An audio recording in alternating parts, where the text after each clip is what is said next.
Hello friends, आप सबका स्वागत है फिर से मेरे इस YouTube चैनल पर जिसका नाम है नॉलेज वर्ल्ड। और जैसा कि आप सभी जानते हैं कि हम बात कर रहे थे विकारी शब्दों की और उसका लास्ट टॉपिक हमारा चल रहा था। शुरू करना है हमें आज एक्चुअली, और उस टॉपिक का नाम है क्रिया।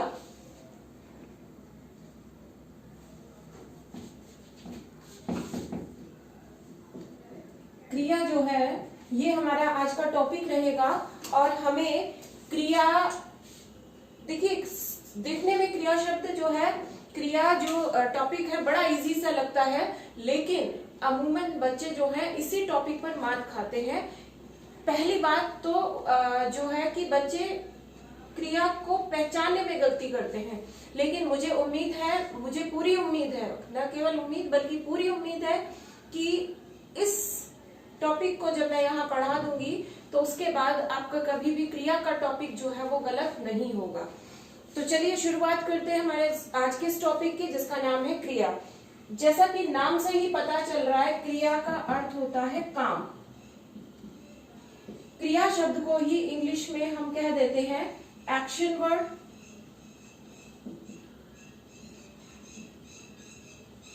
या फिर डूइंग वर्ड्स।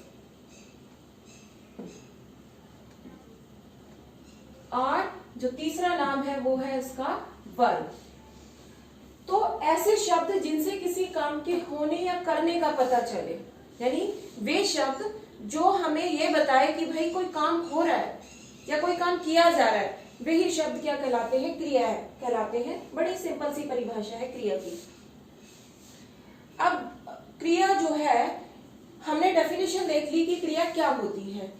तो क्रिया का हमें पता होना चाहिए कि मोस्ट ऑफ द टाइम क्रिया जो है वो वाक्य के अंत में आती है, लेकिन हर बार ऐसा जरूरी भी नहीं है कि क्रिया जो है वो वाक्य के अंत में ही आए। तो आगे हम देखते हैं कि क्रिया जो है वो कैसे तो काम करती है, कैसे क्रिया को हम पहचान सकते हैं, और कैसे क्रिया बनती कहाँ से है, क्रिया के मेन जो चीज है वो क्या होती है क्रिया के लिए। तो देखिए पहले कुछ उदाहरण देख लेते हैं। माँ खाना बना रही है, माँ खाना बना रही है, पहला उदाहरण हो गया हमारा। दूसरा है पिताजी अखबार पढ़ रहे हैं,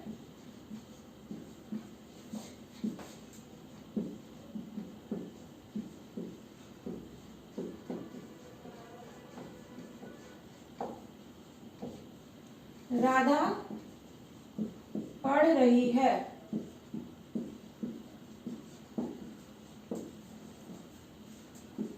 मोहन खेल रहा है। ये हमारे पास कुछ एग्जाम्पल्स हैं। अगर इन एग्जाम्पल्स पर हम गौर करें तो देखिए काम को करने वाला कौन है यहाँ पर? माँ, यानी माँ कौन है यहाँ पे? कर्ता, काम को करने वाला। इसमें करता पिताजी, यहाँ पे करता राधा, और यहाँ पर मोहन। अब क्या काम कर रहे हैं? तो बना रही है। यहाँ पर ये जो है हमारी क्या है? क्रिया है। ऐसे ही पिताजी क्या कर रहे हैं? तो पिताजी पढ़ रहे हैं, ठीक है, तो क्रिया हो गई पढ़ रहे हैं। यहाँ पर भी राधा पढ़ रही है, और यहाँ मोहन जो है वो खेल रहा है। तो ये हमारी क्या हो गई है? क्रिया हो गई है। अब हम क्रिया का पता कैसे करेंगे कि क्रिया होती क्या है? तो देखिए क्रिया जो है इसके साथ हमेशा ना लगाकर हमें पता करना होता है कि इसमें क्रिया क्या है। जैसे बना, तो बनाना क्रिया है, यहाँ पर क्रिया कौन सी है? बनाना। ऐसे ही यहाँ पर पढ़ रहे हैं, इसमें क्रिया क्या हो जाएगी? पढ़ना, तो पढ़ना क्रिया है। ऐसे ही इसमें भी पढ़ के साथ ना शब्द जुड़ जाएगा, ना जुड़ेगा और ये बन जाएगा पढ़ना। ऐसे ही खेल, तो खेल के साथ जब ना जुड़ा तो बन गया खेलना। तो ये जो पढ़ना, खेलना, बनाना, ये हमारी क्या है? क्रियाएं हैं। तो ये क्रियाएं बनी कैसे? देखते हैं क्रिया जो है कैसे बनती है। क्रिया का मूल रूप जो है वो क्या कहलाता है? तो क्रिया का जो मूल रूप होता है वो कहलाता है धातु। क्रिया का मूल रूप क्या कहलाता है? धातु। जैसे पढ़, लिख, खेल, खाना, खा, पी, चल, हंस, नाच, उग, ये सारे ही क्रिया के मूल रूप है जिन्हें हम कहते हैं धातु। अब इनसे हम कैसे क्रिया बनाएंगे? तो इन सबके साथ जो है ना लगा दिया जाएगा और ये हमारी बन जाएगी क्रिया। जैसे पढ़ना, लिखना, खेलना, कूदना, ठीक है। ये सारी इन सबके साथ ना लगाकर हमें पता चल जाता है कि ये क्या है? क्रिया है। पढ़ना, लिखना, खेलना, खाना, पीना, चलना, हंसना, नाचना, उगना, बहुत सारी क्रियाएं। देखिए, हमें कई बार हम सुनने में आता है कि पिताजी डांटते हुए कहते हैं, क्या है सारा दिन आलसियों की तरह पड़े रहते हो, कोई काम नहीं है तुम्हारे पास। लेकिन यहाँ पर जो सोना है, ठीक है, वो सोना भी क्या है? एक क्रिया है। तो इस तरीके से हमने देखा कि क्रिया हम किसे कहते हैं। जो भी डूइंग वर्ड्स है, वे शब्द जिनसे हमें किसी काम के होने या करने का पता चलता है, वो क्रिया कहलाते हैं। क्रिया जो है वो मूल धातु जो है वो होती है पढ़, लिख, खेल, खा, पी, ये मूल धातु होती है और इन्हीं से क्रिया बनती है। क्रिया कैसे बनेगी? जब हम उनके साथ ना जोड़ देंगे। यहाँ तक बात हो जाती है। आगे बात कर लेते हैं कि ये हो गया हमारा क्रिया का सामान्य रूप। अब हम बात करते हैं क्रिया के भेद की। जो मेन टॉपिक है हमारा, वहां से जहां बच्चे अमूमन मिस्टेक्स करते हैं, वो क्रिया के भेद में आती है। पहली बात तो देखिए, क्रिया जो है वो विकारी शब्द है, विकार उत्पन्न होता है। क्योंकि हम सब पढ़ क्या रहे हैं? विकारी शब्द पढ़ रहे। संज्ञा पढ़ा हमने, सर्वनाम पढ़ा, विशेषण पढ़ा और हमारा लास्ट जो विकारी शब्द आता है वो क्रिया ही है। तो इसमें परिवर्तन होता है। जैसे माँ खाना बना रही है ना, या भाई चाय बना रहा है, तो वहां पर क्या हो गया? चेंज हो गया। तो ये विकारी शब्द है। अब बात करते हैं क्रिया के भेद की। तो क्रिया के कर्म के आधार पर दो भेद होते हैं। पहला भेद हो गया सकर्मक और दूसरा भेद हो गया अकर्मक।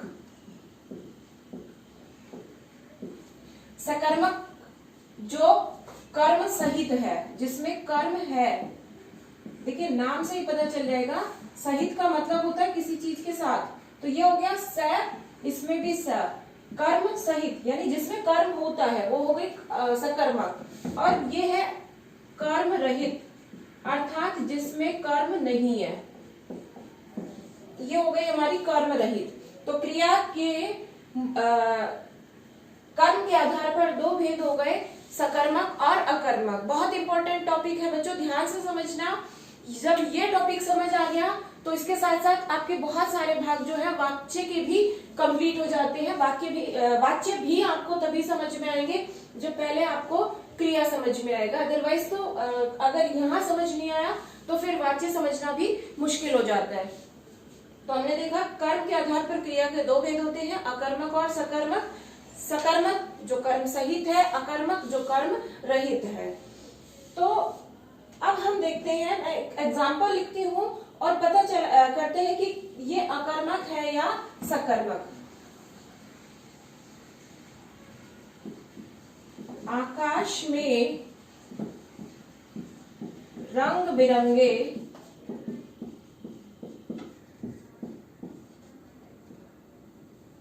तारे चमक रहे थे।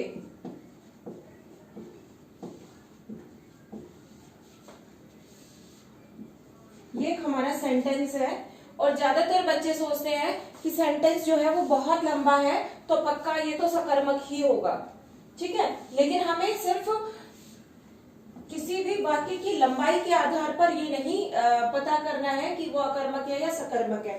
हमें एक पहचान बनानी होती है, एक पहचान करनी होती है कि इसमें जो है ये अकर्मक है या सकर्मक है।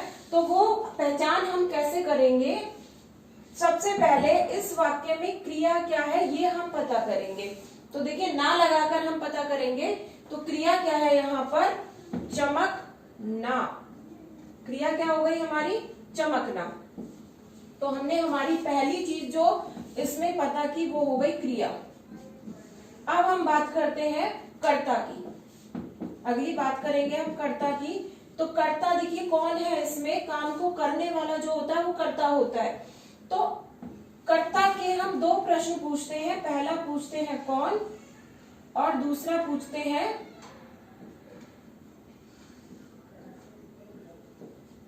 किसने।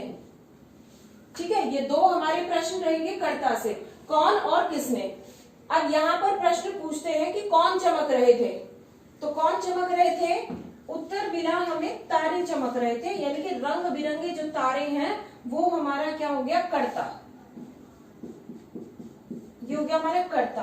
अब जो तीसरा स्टेप हमारा पता करने के लिए कि जो वाक्य है ये अकर्मक है या सकर्मक है, क्रिया जो है इसमें अकर्मक है या सकर्मक है, ये हमें पता करने के लिए जो अगला स्टेप है हमारा वो होता है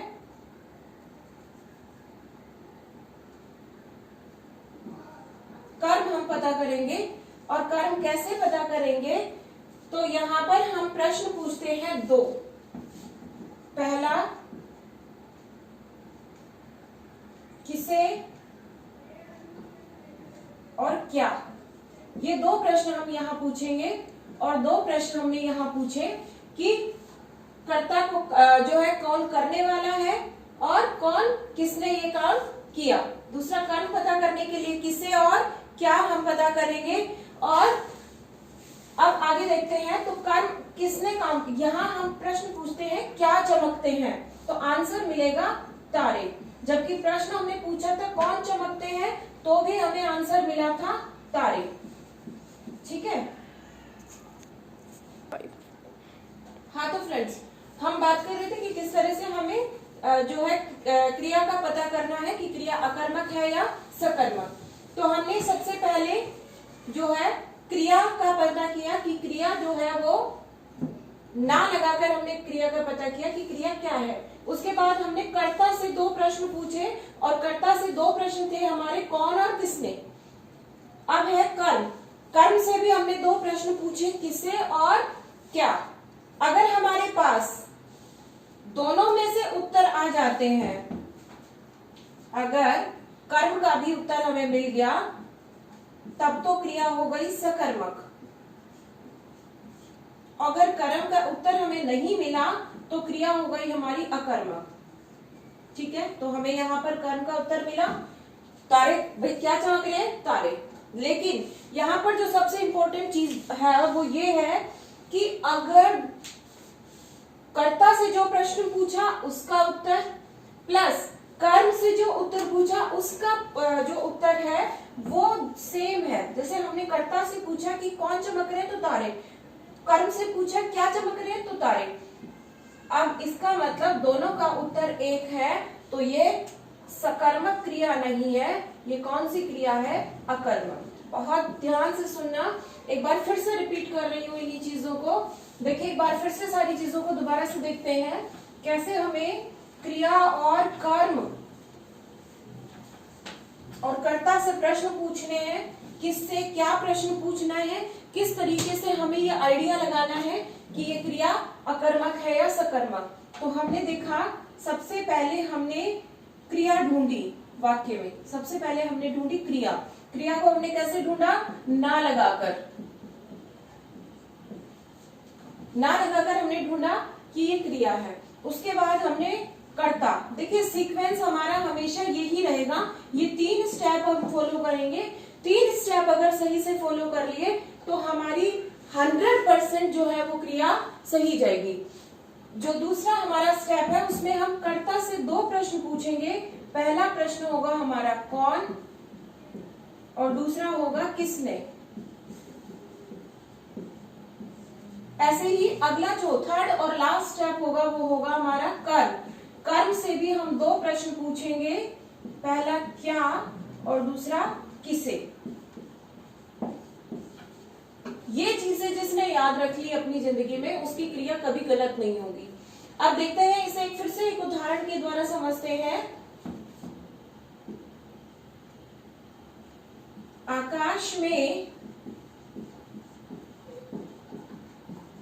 पक्षी उड़ रहे हैं। प्रश्न है हमारा, आकाश में पक्षी उड़ रहे हैं। पहला स्टेप क्रिया ढूंढेंगे, तो क्रिया क्या होगा यहाँ पर? उड़ना। ना लगाकर हमने क्रिया को ढूंढा और क्रिया हो गई हमारी उड़ना। अब हम अगला स्टेप पे जाते हैं, कर्ता यानी काम को करने वाला कौन है? तो कर्ता जो है इसमें कौन काम कर रहा है? उड़ कौन रहा है? पक्षी। तो कौन उड़ रहा है? पक्षी। ये हो गया हमारा कर्ता। ठीक है, ये हो गया कौन का आंसर। कौन उड़ रहा है? पक्षी। अब हमारा तीसरा स्टेप है कर्म। उसमें हम पूछेंगे या तो क्या से आंसर आना चाहिए हमारे पास या किसे से। जैसे पक्षी क्या उड़ रहे हैं या क्या उड़ रहे हैं, तो भी हमारा आंसर आएगा पक्षी। भाई क्या उड़ रहे हैं? पक्षी। मैंने कहा था अगर आंसर दोनों का सेम आता है तो ये क्रिया हमारी कौन सी हो जाएगी? अकर्मक। यहाँ पर हमारी ये जो सेंटेंस हमें दिया गया है, ये सेंटेंस कौन सी क्रिया का है? अकर्मक क्रिया का है। चलिए एक दूसरा उदाहरण लेते हैं। उदाहरण है, बच्चे पतंग उड़ा रहे हैं।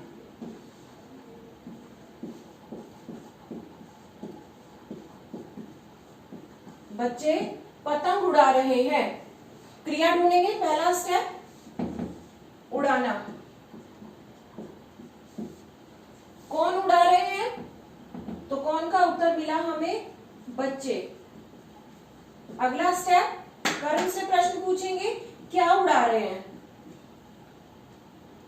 तो पतंग उड़ा रहे हैं। दोनों का आंसर अलग आया, यानी कि हमें कौन का उत्तर भी मिल गया और क्या का उत्तर भी मिल गया। तो ये जो सेंटेंस है ये हो जाएगा हमारा सकर्मक। समझ में आया बच्चों किस तरीके से हमने अकर्मक और सकर्मक को जो है वो छांटना सीखा। फिर और कुछ उदाहरण देख लेते हैं। इसके स्टेप हमारे यही रहेंगे। ये जो 3 स्टेप मैंने लिखे हैं, सबसे पहले क्रिया छाटेंगे। क्रिया छाटने के बाद हम उसमें कर्ता से प्रश्न पूछेंगे और कर्ता से 2 प्रश्न पूछेंगे, कौन और किसने। उसके बाद कर्म, हम कर्म से भी 2 ही प्रश्न पूछेंगे, क्या और किसे। अब अगला एक और उदाहरण लेते हैं। पिताजी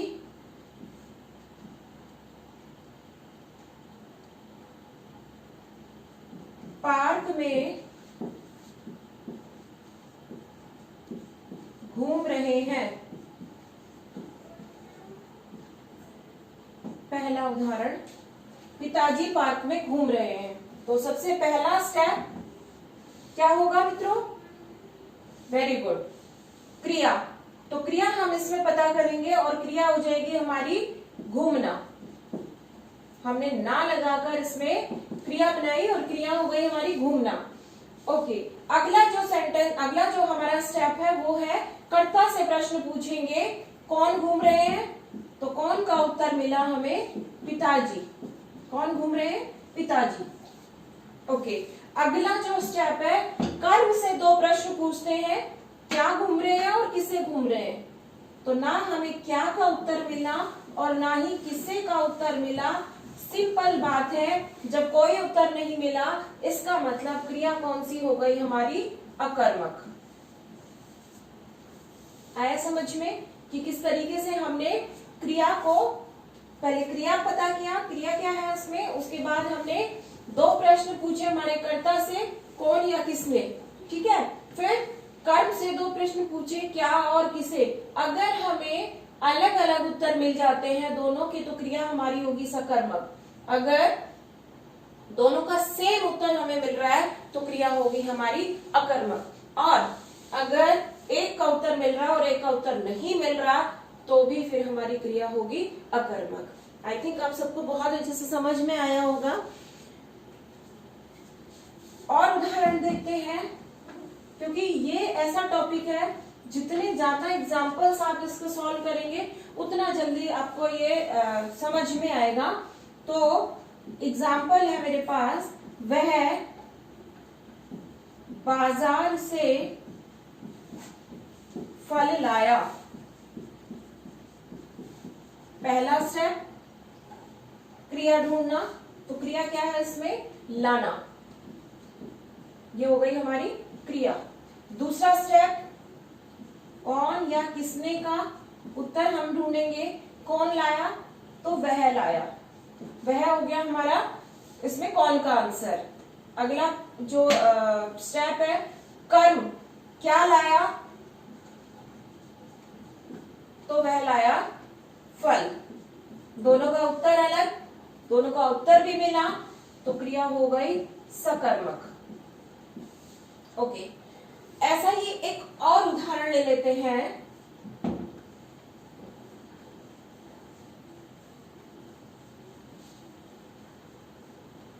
चलिए इससे पहले एक और चीज समझते हैं। कुछ बच्चों के दिमाग में ये चीज होगी कि कब तो हम कौन का प्रश्न पूछे और कब किसने का प्रश्न पूछे, कब हम क्या पूछे और कब किसे पूछे। ये भी तो एक क्वेश्चन बनता है ना कि कौन सा प्रश्न हमें कब लगाना है, किस स्थिति में कौन सा प्रश्न हमें पुट करना है। तो देखिए इसके लिए जो स्थिति है उसकी बात कर लेते हैं। तो क्रिया निकालना सबसे इजी हो गया, क्रिया तो इजीली हमने निकाल ली, ना लगाकर जिस शब्द के पीछे ना लग रहा है वो हमारी क्या हो गई, क्रिया। अब बात कर लेते हैं कर्ता से। हमने दो प्रश्न पूछे, पहला पूछा था कौन और दूसरा पूछा हमने किसने। ओके, देखिए जो कौन है इसकी बात में बात करेंगे।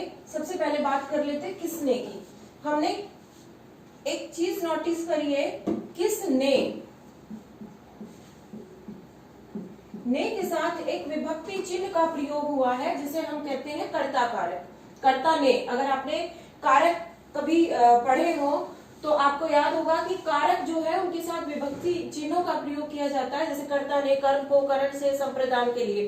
तो यहाँ पर ने कारक जो है वो कर्ता का होता है। तो जब आपके सामने किसी प्रश्न में ही ने का शब्द जो है ने चिन्ह का प्रयोग होता है, वहां पर हम प्रयोग करेंगे किसने का पूछेंगे। यहाँ पर जैसे किसने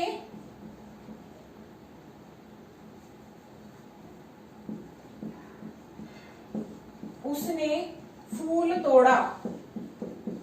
एक उदाहरण से समझ लेते हैं, उसने फूल तोड़ा।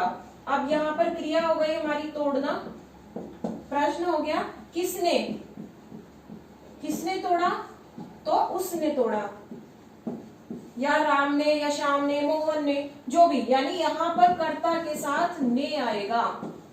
तब हमारा प्रश्न किससे पूछा जाएगा, किसने से। किसने फूल तोड़ा, किसने तोड़ा, तो उसने तोड़ा। क्या तोड़ा, फूल तोड़ा। क्रिया क्या हो गई हमारी, सकर्मक। तो आई होप कि आपको समझ आ गया होगा कि किसने जो है वो उसका प्रयोग हम कहाँ करेंगे।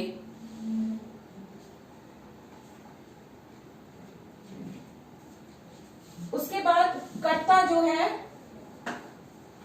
बाकी जिसमें ने नहीं होगा वहां पर हम प्रश्न पूछेंगे कौन। तो दोनों को समझ में आपको आ गया होगा। जिसमें किसने, यहाँ पर ने आ रहा है तो ऑब्वियसली जो सेंटेंस होगा उसमें भी ने आएगा। जहां ने आएगा वहां पर हम किसने वाला प्रश्न पूछेंगे, अदरवाइज बचे हुए सेंटेंसेस में हम कौन प्रश्न पुट अप करेंगे। अगला जब कर्म की बात करते हैं तो कर्म जो है इसमें हम दो प्रश्न पूछते हैं, क्या और किसे। देखिए क्या जो है ये निर्जीव चीजों के लिए यूज होता है और किसे जो है ये सजीव, और सजीव में भी किसके लिए होता है, मानव के लिए इसका प्रयोग किया जाता है किसे का। अब इसे हम एक उदाहरण से समझ लेते हैं कि अभी हमने देखा था कि श्याम ने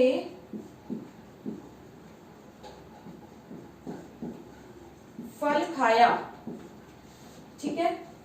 अब श्याम ने, यहाँ पर नोटिस करिए ने कर्ता चिन्ह आ रहा है, तो हमें प्रश्न कौन सा पूछना है यहाँ पर, किसने।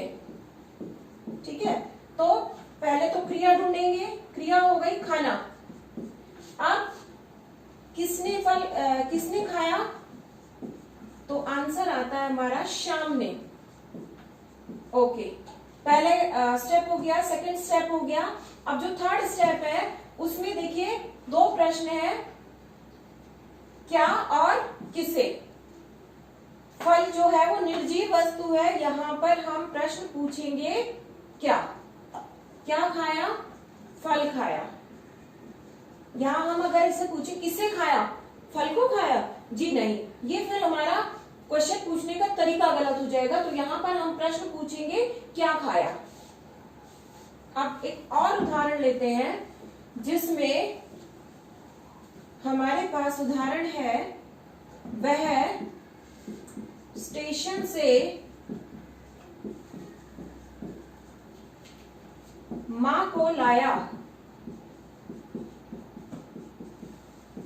ठीक है, तीनों स्टेप हमें फॉलो करने हैं, हर सेंटेंस में हमें तीनों स्टेप फॉलो करने हैं। बार बार मैं इसी चीज को इसलिए रिपीट कर रही हूं, जब तक आपको तीनों स्टेप याद नहीं हो जाएंगे तब तक क्रिया को फाइंड करना, क्रिया को पहचानना मुश्किल ही नहीं, नामुमकिन होगा। ठीक है, तो सबसे पहला जो स्टेप है क्रिया फाइंड करना, क्रिया हो गई हमारी लाना। दूसरा स्टेप क्या है, जी बिल्कुल, दूसरा स्टेप हमें कर्ता।